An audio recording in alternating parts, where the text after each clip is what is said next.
Do, does, did এই তিনটি helping verb নিয়ে আজকের এই ভিডিওটা। আশা করি ভিডিওটা দেখার পর হেল্পিং ভার্ব নিয়ে এই তিনটা হেল্পিং ভার্ব নিয়ে কোনো ঝামেলা হবে না। আপনি কি জানেন এই তিনটি হেল্পিং ভার্ব ইংরেজিতে সবচেয়ে বেশি কোয়েশ্চন করতে ব্যবহার করা হয়, প্রশ্ন করতে ব্যবহার করা হয়। যেমন দেখা যাক, যদি আপনাকে বলি তুমি কি যাও, যদি বলি সে কি যায়, তুমি কি গিয়েছিলে, এই তিনটা বাংলা বাক্য আমি তিনটি হেল্পিং ভার্ব দিয়ে তৈরি করব। যেটা বলছিলাম, তুমি কি যাও, ডু ইউ গো।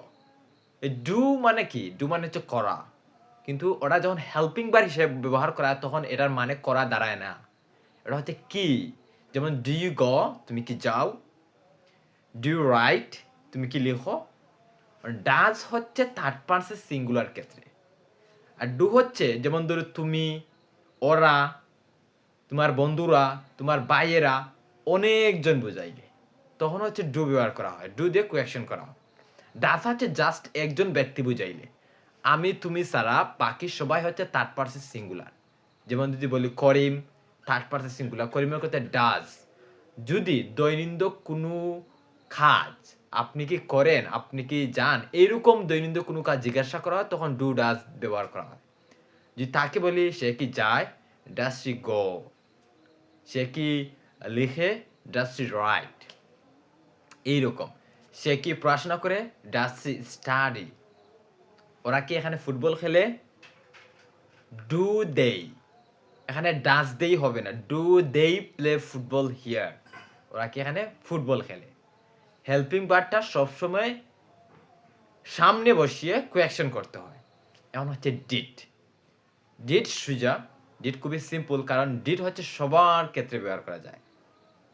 পাস্টে যত কাজ তুমি করেছিলে, পাস্টে যেই সময়টা তুমি পার করে এসেছিলে, সেই সময়কালে তুমি কি কি করেছিলে তা জানার জন্য ডিড দিয়ে কোয়েশ্চন করা যায়।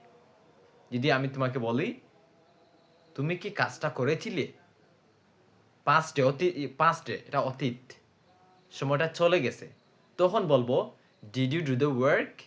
তুমি কি কাজটা করেছিলে। সে কি কাজটা করেছিল, did he do the work. এখানে ডিড সবার ক্ষেত্রে সমান। এখানে third person singular, first person singular এদের ক্ষেত্রে কোনো বাধ্যবাধকতা নেই।